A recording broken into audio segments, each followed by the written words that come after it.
Saudações, meus queridos, aqui quem fala é o professor Matheus Miranda de Matemática, e no vídeo de hoje a gente vai estar dando uma noção aí da parte inicial da trigonometria, certo? Parte inicial essa que é muito importante, que alguns alunos infelizmente têm algum tipo de problemas, mas a gente vai tentar solucionar no vídeo de hoje, tá? Bem, para iniciar a gente vai falar do nosso ator principal na trigonometria, que é o triângulo retângulo. Para lembrar, ele recebe o nome de triângulo retângulo porque ele possui um ângulo reto, um ângulo de 90 graus, simbolizado dessa maneira aqui. Eu chamei os três lados do triângulo de A, B e C. Eu quero que primeiramente tu olhe para esses lados B e C aqui. Eles são os lados que estão formando o ângulo de 90 graus. Portanto, eles vão receber os nomes de catetos, tá? Os lados que formam o ângulo de 90 graus no triângulo retângulo são chamados de catetos. E esse outro lado aqui, que é o lado que fica oposto ao ângulo de 90 graus, de frente para ele, vai receber o nome de hipotenusa. Bem, quando a gente tem hipotenusa e catetos, eu quero que tu lembre da relação mais importante dentro do triângulo retângulo e uma das fórmulas mais importantes da matemática, que é o nosso Teorema de Pitágoras. O Teorema de Pitágoras diz o quê? Ele diz que a hipotenusa ao quadrado, no caso A ao quadrado, é igual à soma dos quadrados dos catetos. No caso, eu tenho o cateto B elevado ao quadrado, mais o cateto C, que também vai elevado ao quadrado. Pois bem, além do ângulo de 90 graus, a gente vai olhar para os outros dois ângulos aqui que o triângulo retângulo possui. Tá? E esses dois ângulos aqui, eles vão fazer com que os catetos recebam sobrenomes. No caso, cateto oposto e cateto adjacente. Eu não vou escrever nada aqui indicando B ou C, porque eles vão ser opostos ou adjacentes dependendo do ângulo que a gente está estudando. Tá? Só quero que tu lembre uma coisa.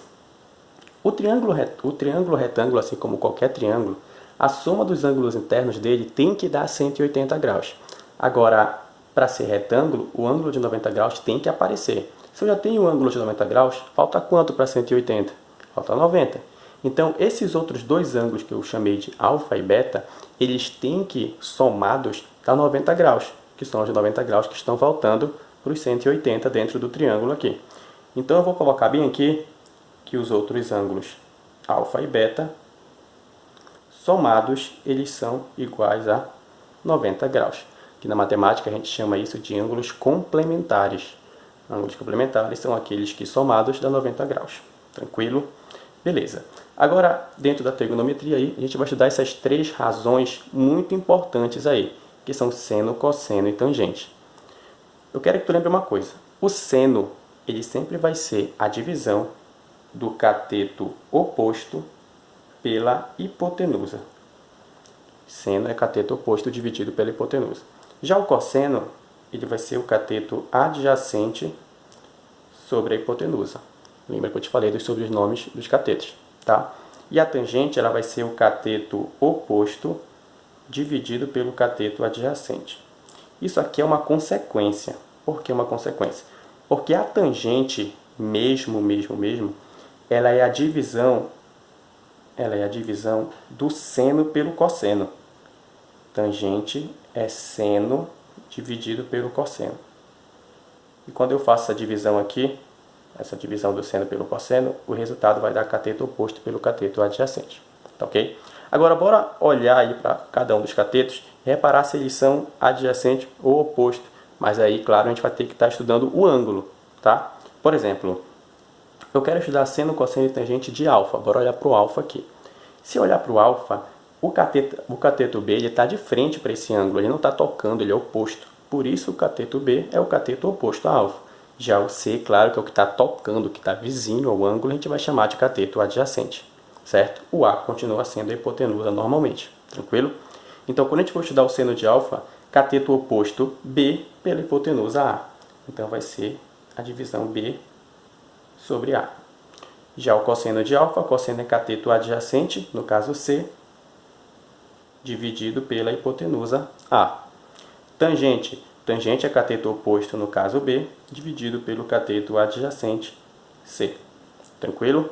Com isso, a gente vai estudar seno, cosseno e tangente de beta. Mesma situação. Seno de beta é cateto oposto pela hipotenusa. Cateto oposto ao ângulo beta é o C. Então, tu repara que não vai ser o B que vai ser cateto oposto sempre. Não, vai depender do ângulo que a gente está estudando. Nesse caso, como a gente está estudando o beta, o cateto oposto a ele vai ser C, dividido pela hipotenusa, que continua sendo A. Cosseno é cateto adjacente a beta, que é B, dividido pela hipotenusa A. E a tangente, cateto oposto C, pelo cateto adjacente B. Disso aí a gente reparou algumas observações que eu vou colocar para vocês aqui. A primeira é o seguinte: o seno de alfa deu o mesmo valor do cosseno de beta. Isso não é coincidência. Sempre que a gente estiver trabalhando com ângulos complementares, onde a soma dá 90 graus, o seno de um sempre será igual ao cosseno do outro. Tá? Então eu vou colocar aqui como observação 1, o seno de qualquer ângulo x vai ser igual ao cosseno do seu complementar, que eu vou chamar de 90 menos x, que é quanto falta para dar 90. Tranquilo? E quando a gente estuda as tangentes aqui, ó, uma deu a outra vertida. Fiz a inversão aí. Então eu vou dizer que a tangente de um ângulo x vai ser sempre igual ao inverso da tangente do seu complementar. Eu vou colocar 1 sobre a tangente de 90 menos x. Tranquilo? Beleza? Próximo passo aí são os ângulos notáveis. Como a gente está estudando muitos ângulos, tu não és obrigado a saber seno, cosseno e tangente de todos os ângulos também. Mas esses três inicialmente são muito importantes para a gente. Beleza? O 30, 45 e 60 tu és obrigado a saber quanto vale seno, cosseno e tangente deles. Tá ok? Vamos tentar colocar uma frasezinha para ver se tu lembra. Tá? Vai fazer o seguinte: 1, 2, 3, 3, 2, 1. Para poder voltar o vídeo depois para gravar isso aí. 1, 2, 3, 3, 2, 1. 2 abaixo de todos. 2 abaixo de todos. E a raiz onde não tem 1. Raiz onde não tem 1. Aqui tem 1, não vou colocar raiz. Já a tangente vai fazer o seguinte: a divisão do seno pelo cosseno que eu coloquei aqui vai resultar nessa tangente aqui, certo? Mas se tu resolver lembrar de cabeça, raiz de 3 sobre 3, 1, raiz de 3. Está aqui seno, cosseno e tangente dos nossos ângulos notáveis, certo? Mas o grande problema do aluno é ele perceber quando ele vai ter que usar seno, cosseno ou tangente. É o seguinte: o teu triângulo retângulo, dentro dele, o ângulo vai estar te dizendo se tu vai usar seno, cosseno ou tangente. Por exemplo, nesse exemplo que eu coloquei aqui para vocês, tem um triângulo retângulo, um ângulo valendo 30 graus, esse lado x e esse lado 12 aqui. Olha para esse ângulo 30. A questão quer saber quanto vale o x. O x está oposto ao 30. Ele é cateto porque ele está formando um ângulo de 90 graus. Então ele é o cateto oposto ao ângulo. Já o 12, por estar de frente para o ângulo de 90, ele vai ser a nossa hipotenusa. Então eu tenho o cateto oposto e hipotenusa. Cateto oposto e hipotenusa eu só vou resolver pelo seno. Então vai ser o seno desse ângulo que vai me fazer achar o lado x. Então quando eu ponho aqui seno de 30 graus, eu sei que o seno é o cateto oposto, nesse caso o x, pela hipotenusa, no caso 12. Seno de 30 graus, pela tabela aqui, ó, ele vale meio ou 1 sobre 2. E isso vai ser igual a x sobre 12. Quando tu fizer a multiplicação cruzada, aí a proporção, esse x, esse valor vai ser igual a 6. Tranquilo? Como observação disso aí, eu quero que tu lembre uma coisa que vai ser muito importante para a gente mais à frente. Esse ângulo aqui vale 30 graus. Como aqui é 90, esse cara só pode ser 60 graus. Gente, é o seguinte: ângulo tem sempre uma relação muito grande com o seu lado oposto. Por que eu estou te dizendo isso? Tu sabe que o 30 ele é menor que 60, tá? E o 90 é bem maior que eles dois também. O 90 graus é o maior ângulo. Por consequência, o lado oposto a ele, que no caso é a hipotenusa, vai ser o maior lado do triângulo. Sempre a hipotenusa é o maior lado do triângulo retângulo, porque ela é oposta ao maior ângulo, que é 90. O 60 graus, que é o segundo ângulo maior, no caso, ele vai gerar esse lado oposto bem aqui, que eu não coloquei para vocês, mas dá para adivinhar, pelo seno, pelo cosseno, pela tangente. Esse ângulo aqui ele vai te dar o segundo maior lado, certo? E pelo fato do 30 graus ser o menor ângulo do triângulo, ele vai te dar o menor lado do triângulo. Esse lado 6 é o menor lado desse triângulo aqui, porque ele é oposto ao menor ângulo. Então lembra disso, por favor. Volta, escreve se for possível. Ângulo pequeno gera lado oposto pequeno. Ângulo grande gera lado oposto grande. Ângulos iguais geram lados opostos iguais. Beleza? Lembra disso aí que vai ser muito importante para a gente mais à frente. Para terminar, para fechar aí, a gente vai estudar agora a nossa relação em um triângulo qualquer, porque o triângulo retângulo é o ator principal, mas não é o único ator disso aí, tá? Então a gente vai trabalhar aqui com duas leis, a lei dos senos e a lei dos cossenos, perfeito? Cada uma delas tem a sua fórmula, que vai ser crucial para a resolução de questões mais à frente, tá? Primeiro, a lei dos senos. Eu botei um triângulo aqui, o triângulo ABC, coloquei os lados e até o raio dessa circunferência onde o triângulo é inscrito, perfeito? Quero que tu lembre uma coisa. Na lei dos senos, a fórmula que vai ficar aí, que vai resultar dela, é essa aqui, ó. Eu tenho meu lado azinho, que vai ser dividido pelo seno do ângulo oposto a esse lado, que no caso é o azão aqui, do vértice A. Isso será igual. A mesma coisa eu pego para esse Bzinho, sobre o seno do seu ângulo oposto, que no caso é esse ângulo em Bzão aqui. B maiúsculo, tá? Mesma situação, o Czinho aqui, o lado Czinho, sobre o seno do seu ângulo oposto, que no caso é o Czão. E se de repente te der o raio dessa circunferência aqui, pode dizer que vai ser igual a 2R. Tranquilo? Ah, Matheus, tem muitas igualdades. Para com isso, tu vai usar só uma delas. Não te agonia também, tá? Só que tu pode pegar nessa situaçãozinha aqui, ó. Vamos apagar isso aqui. Olha só para esses dois. Olha para esses dois aqui. Essa igualdade, ela te dá dois lados e dois ângulos. Então, tu pode usar a lei dos senos se, contando com a incógnita, tu tiver dois lados e dois ângulos. Perfeito? Agora, não esquece, lado e ângulo aqui, na mesma fração, na mesma razão, tem que ser opostos. Sempre, por favor, não esquece disso. Tanto aqui nessa fração quanto nessa. Agora, se ele te der um lado, o ângulo oposto a ele e o raio da circunferência, tu pode usar essa relação aqui. Lado, seno do ângulo oposto, não esquece, igual a 2 vezes o raio. Tranquilo? Agora, se de repente tu não trabalhar com dois lados e dois ângulos, ou com um lado, um ângulo e o raio, e trabalhar com 3 lados e um ângulo, tu vai usar a lei dos cossenos. 3 lados e um ângulo, não esquece, contando com a incógnita. Perfeito? Na lei dos cossenos, a fórmula vai ficar desse jeitinho aqui, ó. Tu vai lembrar um pouquinho do teu teorema de Pitágoras. A quadrado igual a B quadrado mais C quadrado menos 2 vezes B vezes C cosseno de A. Olha o que eu fiz aqui. Eu coloquei esse lado Azinho isolado e o único ângulo que foi trabalhado na minha fórmula foi o ângulo oposto a esse lado. Então, não quero que tu confunda e sempre venha a achar que o maior lado vai ser o cara que vai estar sozinho aqui. Não vai ser que nem no Teorema de Pitágoras, que o maior lado, a hipotenusa, está isolado. O cara que está isolado aqui, ele só está isolado porque ele é o lado oposto ao único ângulo que a gente está trabalhando, que no caso seria esse ângulo A aqui. Se de repente, Deus o livre, guarde, proteja e ilumine, tu trabalhasse com o cosseno de Bzão, o lado que estaria isolado aqui seria o Bzinho, certo? E no caso, tudo que aparecia o Bzinho aqui, apareceria o A, tá ok? Então não confunde. Escreve isso também se for tu achar que tu vai esquecer e tudo mais. Esse lado que está isolado aqui é o lado oposto ao ângulo trabalhado na fórmula, na lei dos cossenos. Beleza? Vamos a uma questão que caiu no Enem no ano de 2011. A questão diz o seguinte: para determinar a distância de um barco até a praia, o navegante utilizou o seguinte procedimento.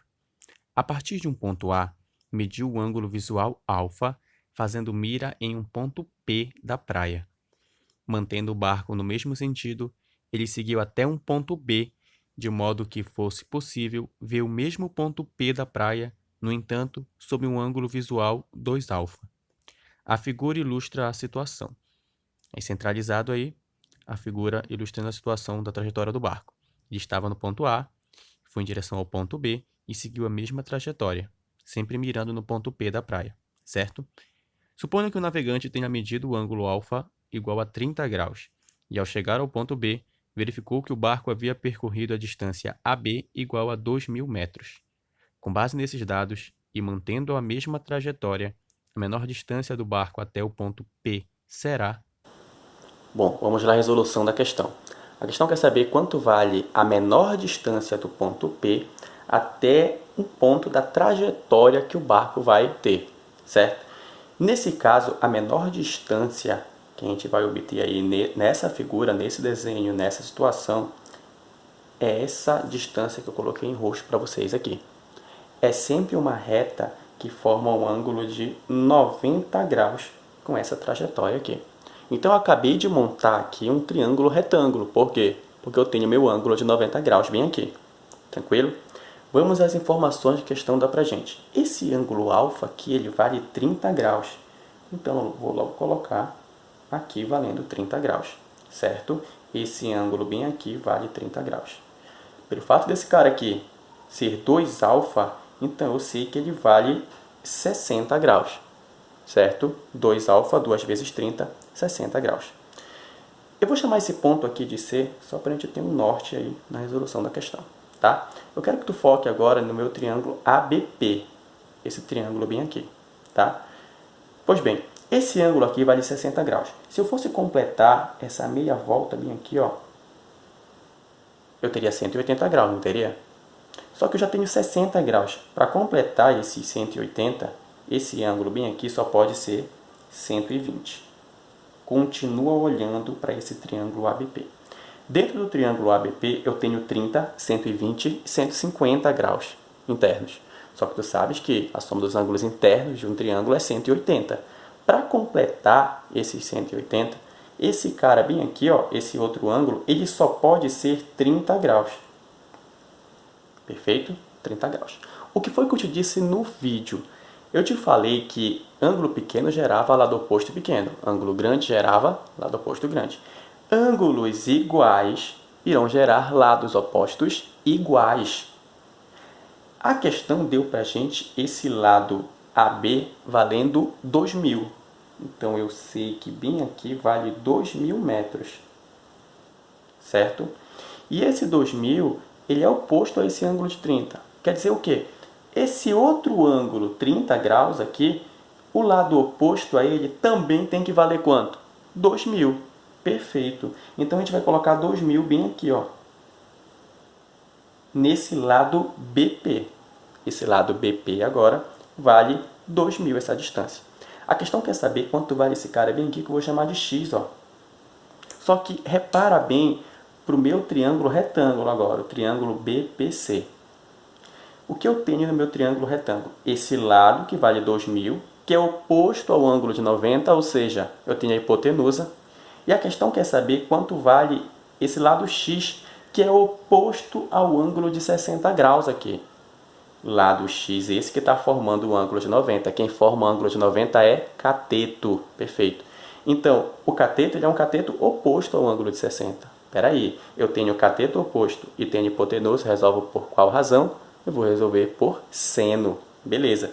Então, o seno de 60 graus vai determinar quanto vale esse meu lado x aí, o meu cateto oposto, já que é cateto oposto pela hipotenusa, que vale, no caso, 2.000. Perfeito. Seno de 60 na tabelinha lá, vale raiz de 3 sobre 2. Raiz de 3 sobre 2, perdão, é igual a x sobre 2.000. Agora eu faço a proporção aqui. 2 vezes x, 2x. 2.000 vezes raiz de 3, 2.000 raiz de 3. Certo? Eu quero descobrir esse x. O 2 que está multiplicando, ele passa para o outro lado dividindo. Então, esse x vai ser igual a 2.000 raiz de 3 sobre 2. O 2.000 eu consigo dividir por 2. E esse resultado eu obtenho valendo 1.000. Então, o x é igual a 1.000 raiz de 3. Beleza? Essa é a resposta final. Espero que todos tenham entendido. Até o próximo vídeo.